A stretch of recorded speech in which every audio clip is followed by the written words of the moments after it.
This episode of Test Drive is brought to you by Elmec and their EV Duty Smart Home Charger, and by Ash Gregoire with over 3,000 vehicles in stock at 32 dealerships across North America. I have driven a lot of cars over the years, and a lot of them have been super expensive, meaning that they should be super exciting. But something like this is actually on the top of my list of excitement, and it might surprise you. This, my friends, is a 2014 Ford Focus Titanium Electric. Now, you might not even know that Ford made a fully electric Focus, because it was sort of just swept under the rug as a car that very few people were aware of.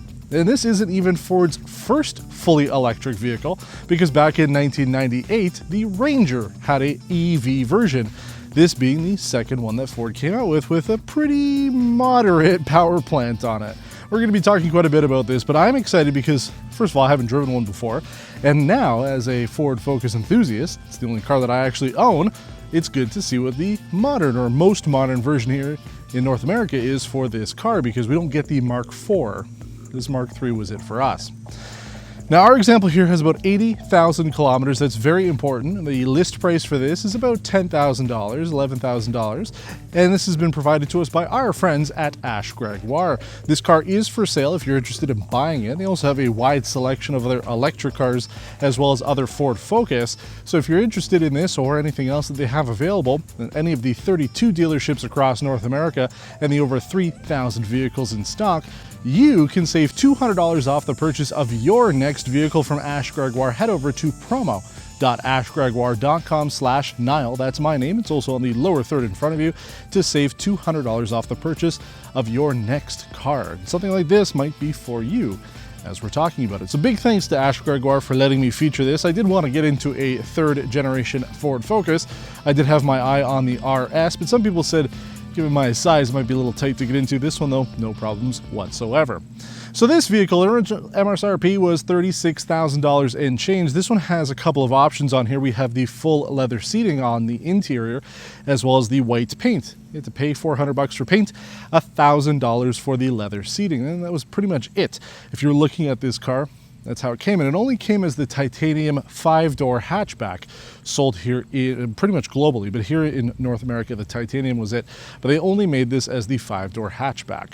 Now, it's interesting because when Ford first came out with their Ford Focus Electric prototype and the original launch of this vehicle to show it off at the auto shows, this was using a Mark II Ford Focus. They updated it to accommodate the new Mark III that came out, because this vehicle came out as a 2012 model year. That's when the new Mark IIIs came out, so it makes sense you put the body on the vehicle to make it look like the most recent one. It would be kind of weird if it was the older one. So it was sold from 2012 until just a couple of years ago when Ford killed off the Ford Focus. So there were a number of years for it. This being a 2014, it's right in the middle of the production run for it. We're going to be talking a lot more about some of the info you need to know if you're in the market for these at the end of our video. Always when we're doing any of these older cars, we have a 3-phase segment. We talk about the car itself, we take it on the drive, and then we look for things you need to be aware of if you're in the market for it. And we've got quite a bit to talk about when it comes to this. But essentially, you've got the full design language that comes on the Mark III Focus. There isn't anything to surprise. You know, you've got headlights and turn signals and pretty much about it. There isn't any real enhanced safety tech on this vehicle. It was just a little too early for Ford to be adding that. But on the inside, we do have front heated seats, navigation with Sirius XM radio if you want to subscribe to it, and pretty decent overall interior space. Coming from a Mark 1.5, I was quite surprised that when I got into this, it was comfortable. It felt a little bit bigger for me in terms of, you know, kind of width room, not so much height or length overall. It's pretty similar, but the width, you know, my arms fitting into the doors, a little bit better than it is on my car, although the back seat space seems to be a little bit smaller. Plus, since I own a wagon, I have much better trunk space. This hatchback is functional enough, but not quite as good as a station wagon. And that's the thing that comes with this electric. There has to be a place to put the battery pack. Let's talk about the electric info on this vehicle. It uses a 107 kilowatt or 143 horsepower electric motor. Now, it's rated at about 123 brake horsepower, so the motor has a little bit more power. Once it gets to the wheels, not quite as much. Produces 245 newton meters or 181 pound-feet of torque. Overall, it's pretty good for a compact hatchback. Now, these early models used a 23 kilowatt hour lithium ion battery supplied by LG. That's pretty small. I mean, We're not quite at that point for plug-in hybrid technology at this point, but we have featured some vehicles like the BMW X5 plug-in that actually has a pretty large battery pack. Now that uses all-wheel drive and it's quite a bit heavier, so the range on that is quite a bit smaller for a plug-in. But this being an early electric car, we want to see, is it still functional in today's world of about 400 kilometers of range? Because when this was new, you might be able to get 122 kilometers out of it. And when I picked it up fully charged, I could get about 105 kilometers. That's with the air conditioning off. With the air conditioning on, I was looking at more like 88. And I actually did stop on my drive home from Ash Gregoire, which is only about 76 kilometers to get home. But I stopped just to fill it up again, just to make sure that I made it here without any issues. So we're going to be talking about that on the road. I want to see, is this vehicle livable on a daily basis if you're looking for really a second vehicle. This is not something you want to be doing any road tripping with, but also the overall cost of ownership. Does it make sense to buy a used electric car, especially a small used electric car like this, unlike the Teslas, which still have pretty decent range even a few years on? But one of the smart things about this electric car, especially an early electric car like this, is it does have active liquid cooling and heating for the thermal management system. That means that the batteries will be heated or cooled depending on the temperature outside to get the optimum performance out of it. We do see that a lot here in Canada. A lot of the electric cars sold here today have that technology, whereas it's not always the case. We find a lot of the times that the cars sold here in Canada have it, but our friends in the US get the same vehicle without those systems. So this one is supposed to have it. We're not really testing it in the winter, and it hasn't really been that hot out. I know I'm sweating, but it's just because it's 3:30 p.m. I got the sun right in my face. But it hasn't been too bad, so you can live with this without the air conditioning running. But I'd be curious to see how this is year-round as an electric car, how much range changes depending on the temperature. But I want to hit the road with this. I want to take it on the road. I want to talk about everything there is to know about this Ford Focus, how it really compares to my Mark 1.5, how it is as an electric car, how it is as a compact hatchback, and everything else that you could possibly want to know if you're in the market for a first generation Ford Focus electric, the first and only generation Ford Focus electric. Don't worry, folks, we're going to get to the range anxiety, and honestly, with 83 kilometers with the air conditioning on, it's not range anxiety, it is sheer range terror when you're driving this. So we'll talk about that in a few minutes. I want to talk a little bit about how the Mark III Focus is on the road as a car, and then we'll talk about the obvious lack of a range with this. So the first thing I noticed when I got in the car is it is very comfortable and it drives really well. I just don't understand why Ford killed off this car, why they didn't bring the Mark IV to North America, because I mean, this thing is really good. I've driven a number of compact cars over the years, and the fact that this is a 2014, I've got pretty much everything I want. No enhanced safety tech, like I mentioned, but you don't really need it. Okay, I mean, active cruise control would have been kind of nice, but aside from that, though, I've got navigation. I've got a 9-speaker Sony audio system. The interior here works with dual zone automatic climate control. Hell, if you went with an ST, the performance version of the Mark III Focus, you didn't even get these things. You had to really go up to something like the RS that came a little bit later to get absolutely everything. Depends on the options and everything too, but I mean, this thing came pretty much fully loaded, and we have the leather seats on here, which I think is a pretty rare option. When I was looking at the other Ford Focus electrics for sale, most of them have the cloth seats, and Ford took a lot of time to say that, like the seat material and stuff all came from recycled materials, which is fine. I don't know if that applies to this. I believe it's full genuine leather. It doesn't say on the press release, but the other thing too, I mean, this is a 7-year-old car. The information just isn't quite there anymore online. But anyway, the drive of it is really good. It's comfortable. It's quiet enough, I mean, it's not overly noisy like some of the new compact cars that we feature. But anyway, back to the car itself. I mean, it drives really well. I mean, it's an electric, so the performance is pretty good, but the overall drive is good. I find that going over the bumps and stuff, it's pretty comparable to other compact vehicles, this being quite a bit heavier, obviously, because it has a battery pack, so it's going to feel a little different. But I have to say that I've thoroughly enjoyed my time driving it, and kind of shows me what a Mark III Focus has to offer. I don't know if the experience would be exactly the same if you were to go with any of the other ones. This electric, obviously, it has quite a nice amount of torque. If you rip it a little bit, it's not powerful, but it gets up to speed quick. Like there's no sport mode. The best you have is a L mode, lower gear, which is basically your brake regen. Aside from that, I mean, it works kind of like a very basic electric car. Actually, in a lot of ways, like the Mustang Mach-E. I mentioned that car was a really good car, wasn't really a great EV, and I'd say that it's kind of the same here. So I can see why Ford came out with the Mach-E and kind of did what they did with it, because this is the precursor to it, and it's not the greatest in terms of EV tech. I mean, with the gauge cluster screen here, we don't have necessarily a range. They call it a budget, and our budget right now is 81 kilometers. So when you start up the car, it tells you how much range or budget you're going to have, and then you lose points, or I guess gain points, depending on how efficiently you drive. So if I were to turn off the air conditioning right now, oh, what do you know, we went from -1 to +11. So now I've got little 11 on my other system, and if I change that, I got a whole bunch of butterflies. The butterflies are the way to determine how efficient you are. On some modern cars, they use things like little leaves, but this uses butterflies. I guess it's kind of cute. When I say it doesn't have a lot of EV controls, I mean, you can schedule things. So if you wanted to charge at a certain time, you know, depending on where you live, maybe there's off-peak hours, you can do that through the infotainment system. And you can also change the temperature, so you can have it set up for specific times to come on at a specific temperature. So that stuff's okay.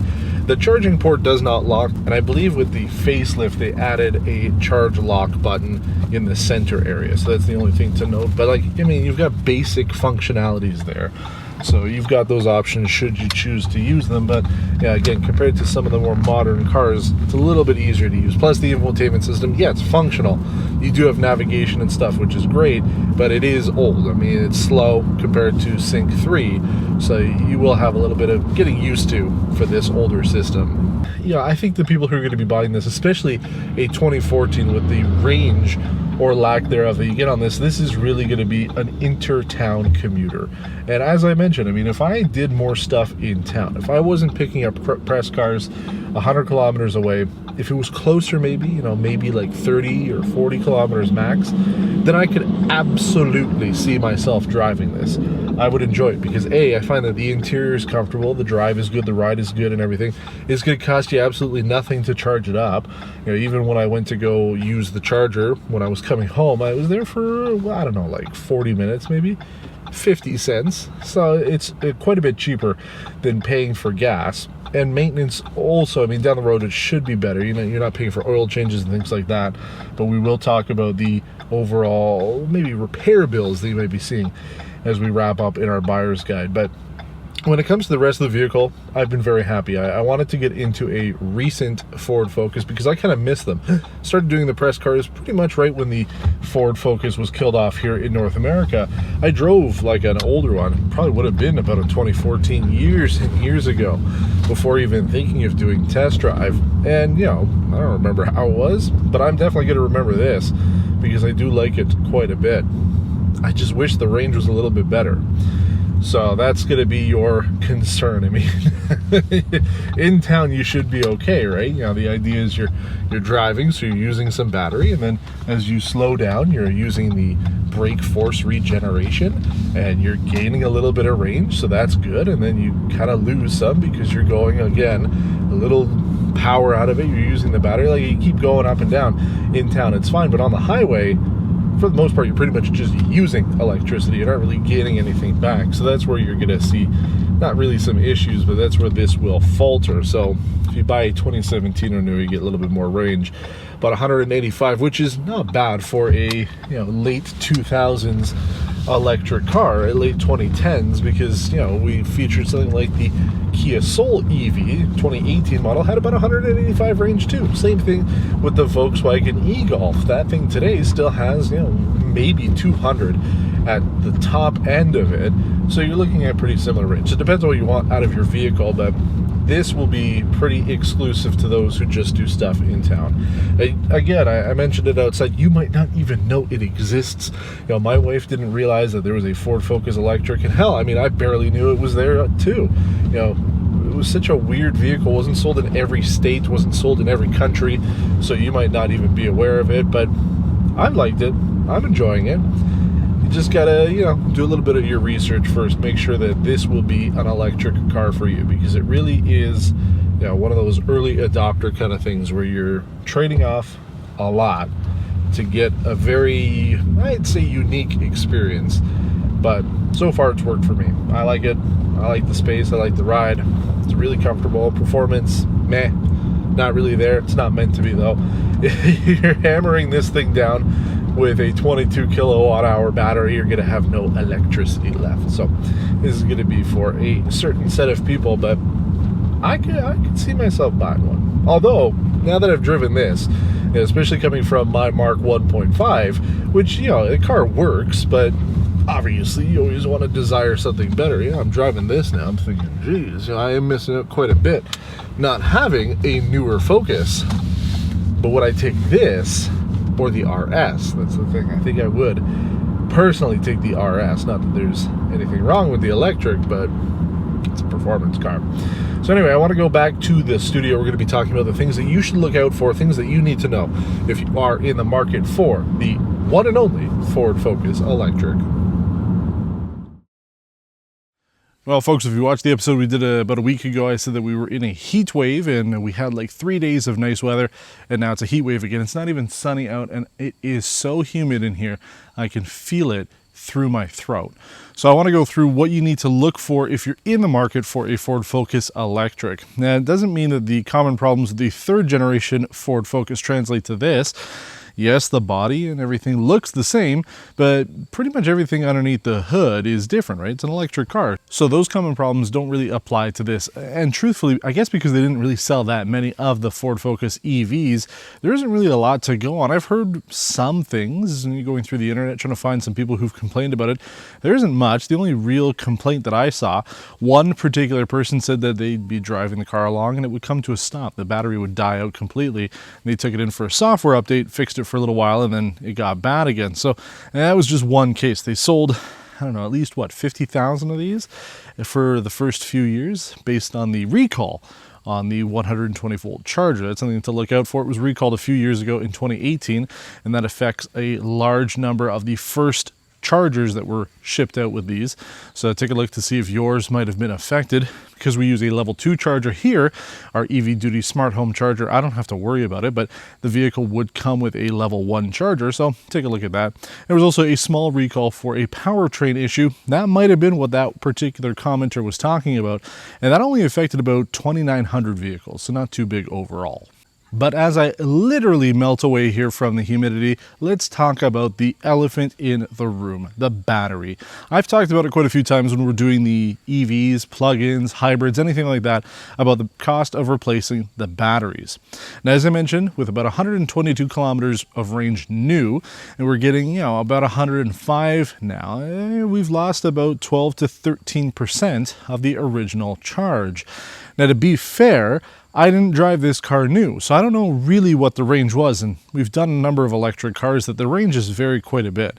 So while Ford was advertising 122 and while we're getting about 105, it doesn't necessarily mean that we've lost 13%, but we're kind of looking at that average now. So we talked about that when we did the Teslas. You tend to lose about 1% of the overall battery charge for every 10,000 kilometers that you drive. This being one of the early Ford electrics, that might be a little bit more than 1%, as we're seeing here. But if you wanted to replace the battery, if you wanted to bring this car back to new, you're looking at a considerable amount of money. I was really curious, so I went to go check. It would cost, just for the part, the battery itself is $19,199.32 Canadian. And they don't have any in stock. If you wanted to order it, as of filming this at least, Ford Canada does not have any in their supply chain. There's a dealership here with 2 of them for some reason in stock. So a dealer decided to buy 2. Maybe it was a fleet sale, and for them it made sense to replace the batteries or have them ready if they wanted to. But $20,000 just for that. Plus, it says it takes about 5 hours of labor to install it, but my dealer said that you're looking at about 10, since there isn't a service technician that has done this before, meaning they're going to have to go through the instructions and take it a little slow. So you're looking at $20,000 for the parts, and then 10 hours of labor, it's about $1,000 or so plus tax. So it would essentially bring the price of this back to what it was brand new. So is this worth $36,000 if you were to fully recondition it? I don't think so. But even at 100 kilometers of overall range, I'd say it's still pretty good. It would not be a first car, would not be your only car, but if you live in the city and you don't do a lot of driving, this could be ideal. If you just need a second car that you really don't want to have to spend too much on, this could be a good option as well, because you're not paying for oil changes, you're not paying for real service on it aside from brakes and tires. So you're saving some there, you're saving a lot on fuel, and prices keep going up. I mean, what, about a year ago? Gas was 80 cents Canadian, now it's $1.40. So the price of gas has gone up considerably over the last year, so having an electric makes sense. This isn't necessarily the car for me, as I would have to do a little bit more driving than 100 kilometers, but if I was doing a lot of stuff in town, got my groceries here, really just drove my kid back and forth to school, I could see this working out pretty well. So I'm really glad that I had the chance to drive this. The car itself drives great, as we talked about on our driving test. I really do like the way that it handles, performs, and drives, and it's an electric. So big thanks again to Ash Gregoire for letting us feature this vehicle. If you have any questions about the Ford Focus electric, please let me know in the comments below. I do try to get back to everybody, and if you haven't done so already, I highly suggest subscribing to the channel and giving the video a thumbs up. Thanks for watching, and until next time, take care.